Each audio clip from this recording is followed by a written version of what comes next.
First, we want to consider objections to the form of the argument. So, objection number 1. Craig says that he believes in God on the basis of the self-authenticating witness of the Holy Spirit in his heart, not on the basis of the Kalam Cosmological Argument. In fact, he says that even if the argument were refuted, he would still believe in God. This is blatant hypocrisy on Craig's part. Response to objection number 1.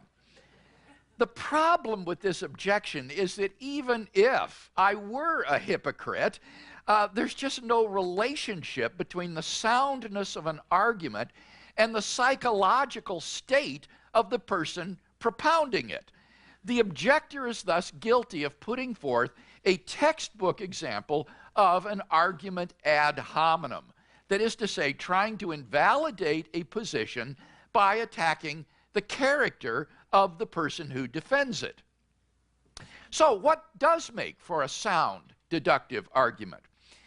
The answer is true premises and valid logic.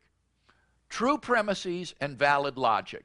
An argument is sound if the premises of the argument are true and the conclusion follows from the premises by the rules of logic.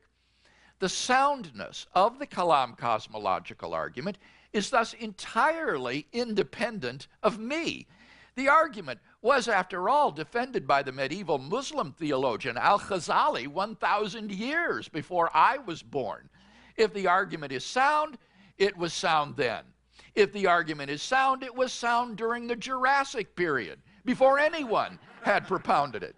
My alleged hypocrisy just has nothing to do with the soundness of the argument. Now, to be a good argument, the argument must admittedly be more than merely sound. If the premises of an argument are true, but we have no evidence for the truth of those premises, then the argument will not be a good one. It may, unbeknownst to us, be sound, but in the absence of any evidence for the premises, it won't, or at least shouldn't, convince anyone.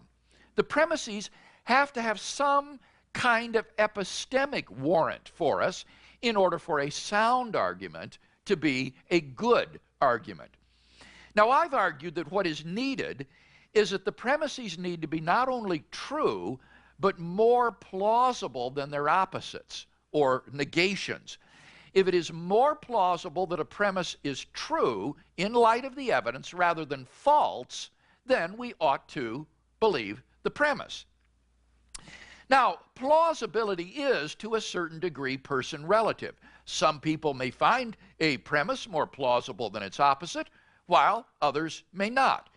In that sense, the goodness of an argument is not wholly independent of people's psychological states. In the case of the Kalam Cosmological Argument, I do, in fact, find the premises more plausible than their opposites, and therefore I'm convinced that it is a good argument. I just don't regard the argument as the basis for my belief in God. And I've been quite candid about that. My belief in God is a properly basic belief grounded in the inner witness of God's Holy Spirit. And I find it odd that rather than being commended for my candor, I'm accused of hypocrisy. I've elsewhere defended the proper basicality of belief in God on the basis of the Spirit's witness, but that's quite unnecessary here, for even if I were entirely mistaken about that, it would have no bearing on the worth of the Kalam Cosmological Argument. To illustrate the point, suppose I believe that Abraham Lincoln was one of the greatest of the American presidents. And in order to convince you of this, I present to you the testimony of expert historians, along with a detailed account of Lincoln's amazing accomplishments. But suppose that the real reason that I think Lincoln was so great is because he had a beard. And I once had a beard and therefore am prejudiced in favor of bearded presidents. Obviously, my personal prejudice would have no bearing whatsoever upon the worth of the evidence for Lincoln's greatness.